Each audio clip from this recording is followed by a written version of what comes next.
जैसा कि हमने जनता की राय सुनी, अब विधायक की बात सुनते हैं। हमारी सहयोगी अपराजिता ने परबत्ता के विधायक डॉक्टर संजीव कुमार से खास बातचीत की।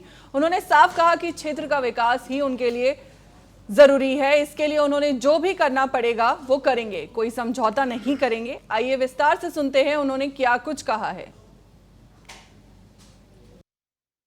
इस वक्त हमारी मौजूदगी है खगड़िया जिले के परबत्ता विधानसभा में और हमारे साथ मौजूद हैं परबत्ता विधानसभा के सबसे लोकप्रिय एमएलए डॉक्टर संजीव कुमार जी।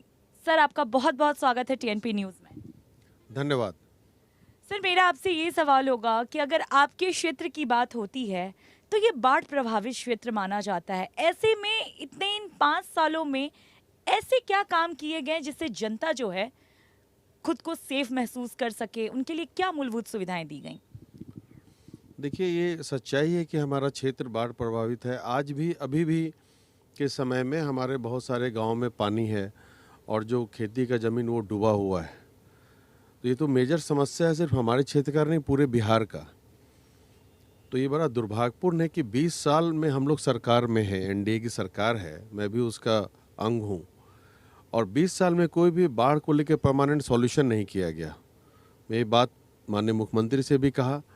इसका एक सिंपल चीज़ था कि भाई आप डिसिल्टिंग करते, गंगा का, कोसी का गाद हटाने का कार्य करते, तो वाटर होल्डिंग कैपेसिटी जो होता है रिवर बेड्स का वो बढ़ जाता। तो वो ये किए नहीं, और हमारा बजट अभी 3 लाख करोड़ से ज़्यादा का है। 10-15 हज़ार करोड़ का बजट में ये भी प्रोविज़न लाया जाता, तो वो भी नहीं किया गया।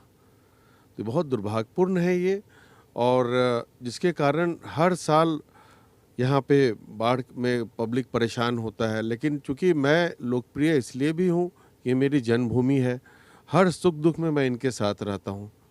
बाढ़ के समय में मैं यहाँ पे लगातार कैंप किया रहता हूँ कि भाई कोई इशू नहीं हो, बांध टूटते टूटते बचता है, फ्लड फाइटिंग किया जाता है। तो ये सब तो हो ही रहा है, लेकिन ये मैं इससे दुखी हूँ कि बिहार सरकार अभी तक कोई सॉलिड स्टेप नहीं लिया। इंटरलिंकिंग ऑफ रिवर्स किया जा सकता था, मास लेवल पे डिसिल्टिंग होता कि पूरा पानी का अच्छे से फ्लो हो जाता। नहीं तो हल्का सा बारिश होता है और कहते हैं नेपाल पानी छोड़ दिया। नेपाल आज तो नहीं बना है, जब से पृथ्वी की संरचना हुई है तब से नेपाल है, शुरू से पानी आ रहा है। भाई इतना लॉन्ग आपके पास इतना पीरियड रहा, समय रहा, अभी तक आप उस पर कार्रवाई क्यों नहीं किए? तो ये दुखद है, इस पर कार्रवाई होनी चाहिए डिसिल्टिंग पे। और वो तो डिसिल्टिंग का जो गाद रहता है यूज कर सकते हैं, रोड कंस्ट्रक्शन में बहुत सारा ऑप्शन है, वो यूज भी हो जाता है, इतना इंफ्रास्ट्रक्चर डेवलपमेंट हो रहा है। तो ये तो परेशानी है हमारे यहाँ, लेकिन हम लोग के यहाँ कम्युनिटी किचन, ये वो बेसिक चीज़ सब किया जाता है। बाढ़ के समय में मैं भी मॉनिटर करता हूँ, तो कोई उतना परेशानी नहीं आता है।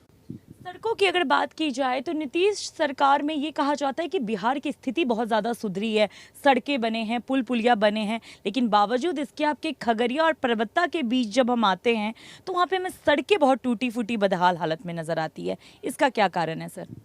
देखिए, आप मेरे विधानसभा में भी गई होंगी, आप जब बता रहे थे मड़ैया, तो आपको मेरे विधानसभा में इस महेशखूट से लेकर के अगवानी तक सड़क आपको खराब नहीं मिला होगा। मेरे पास मर्सिडीज कार है ई क्लास, उससे भी मैं पूरा विधानसभा अपना घूम लेता हूँ। तो मैं इतना काम किया हूँ, मैं जब चलता हूँ कहीं खराब सड़क देख लिया तो मैं व्हाट्सअप लोकेशन लेकर के एग्जीक्यूटिव को तुरंत भेजता हूँ कि भाई इसको इमीडिएट रिपेयर कराइए।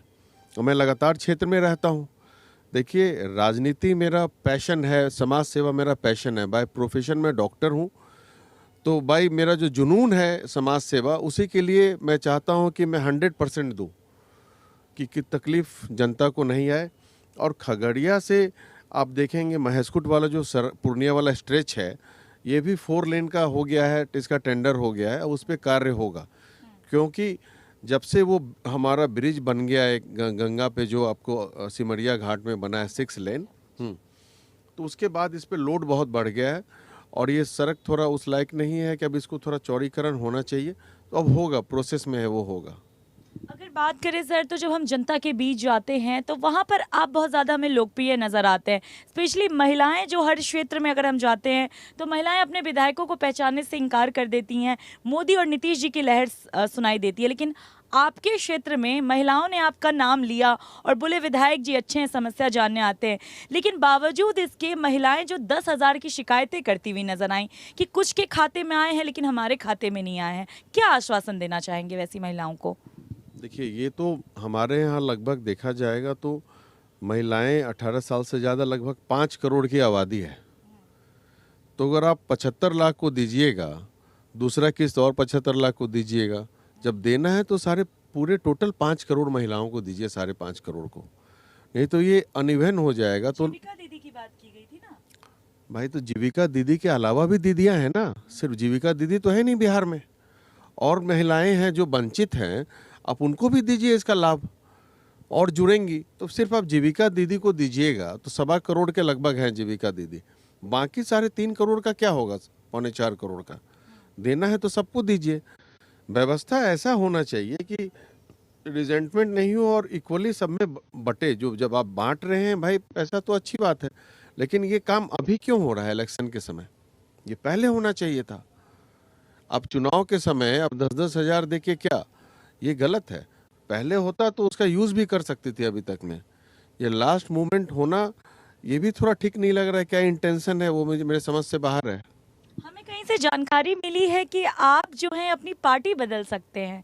क्या ये बात सच है? क्या आप जो काम करना चाह रहे हैं, क्या आपको राज्य सरकार से वो काम के लिए प्रॉपर वो नहीं मिल पाता? ये कारण है, क्या कारण है? देखिए, परिवर्तन संसार का नियम है, और पर्वतता के हित में जो होगा मैं जरूर करूंगा। जहां तक काम करने की बात है तो डेफिनेटली कुछ हमारे दल के हैं, कुछ मंत्री। नीतीश कुमार अच्छे इंसान हैं, ईमानदार इंसान है, ये मैं कभी उन पे उंगली नहीं उठा सकता हूं। लेकिन इधर के दिनों में एज रिलेटेड इशू कुछ है कि जिसका फायदा कुछ लोग, कुछ आईएएस पदाधिकारी, 1-2 मंत्री वहां उठाते हैं सीएम हाउस में। पहले सीएम हाउस से सीएम का फोन जाया करता था किसी अधिकारियों को कोई काम के लिए, अब वहां से सीएम हाउस से घटोत्कच और जामबंद का फोन जाता है अधिकारियों को।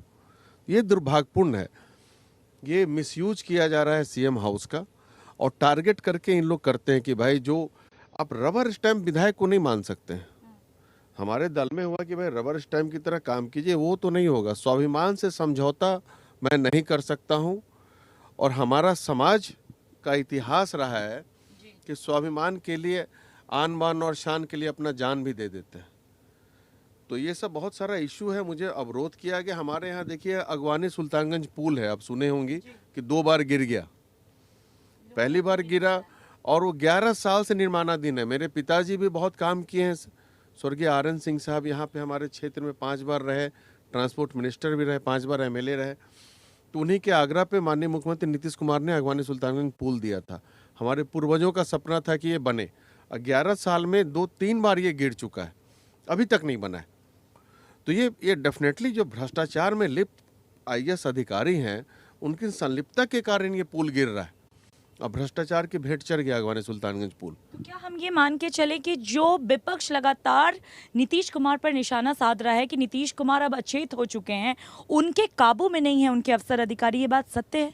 देखिए, काबू वाली बात तो सत्य है, क्योंकि मेरे सामने जो मुख्यमंत्री पिछले 5 साल से 10 बार मेरे सामने आपके जो चीफ सेक्रेटरी थे उनको फ़ोन किया, अभी वर्तमान की, ये काम कर दीजिए डॉक्टर साहब का।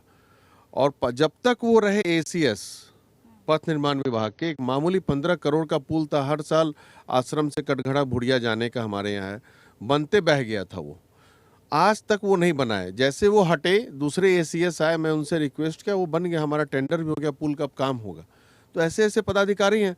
मेडिकल कॉलेज बार बार आग्रह करके खगड़िया में मैं लाया कि सर यहाँ मेडिकल कॉलेज बने।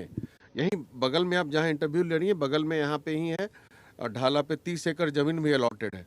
तो मेडिकल कॉलेज भी पर्वता विधानसभा में नहीं बने, हमारे सरकार के कुछ मंत्रीगण और पदाधिकारीगण उसको डाइवर्ट करके इधर गली कुची में मेडिकल कॉलेज बना रहे हैं। भाई, खगड़िया मतलब किशनगंज से लेके पटना तक नेशनल हाईवे पे इतना रोड ट्रैफिक एक्सीडेंट होता है, उसका ट्रीटमेंट हो ही नहीं पाता है। कहीं भी ना ट्रॉमा सेंटर है ना मेडिकल कॉलेज है कहीं पे। इसी के लिए मैं चाहता था इतने लंबे स्टेज में 350 किलोमीटर के एक मेडिकल कॉलेज हो, ताकि फ़ायदा हो लोगों को। इमरजेंसी ट्रीटमेंट ईजिली एसेसिबल है, 4 लेन पे मेडिकल कॉलेज होगा। तो ये सबके पास विज़न नहीं है, ये सब खाली जो है जाति देख के काम करते हैं।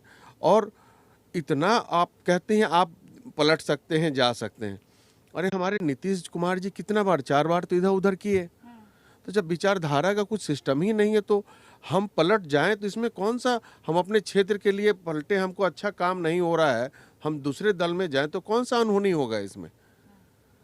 जनता हमें वोट दे के जिताती है और जनता का काम कोई अवरोध करे तो मेरा रहना उचित नहीं है ऐसे जगह पे।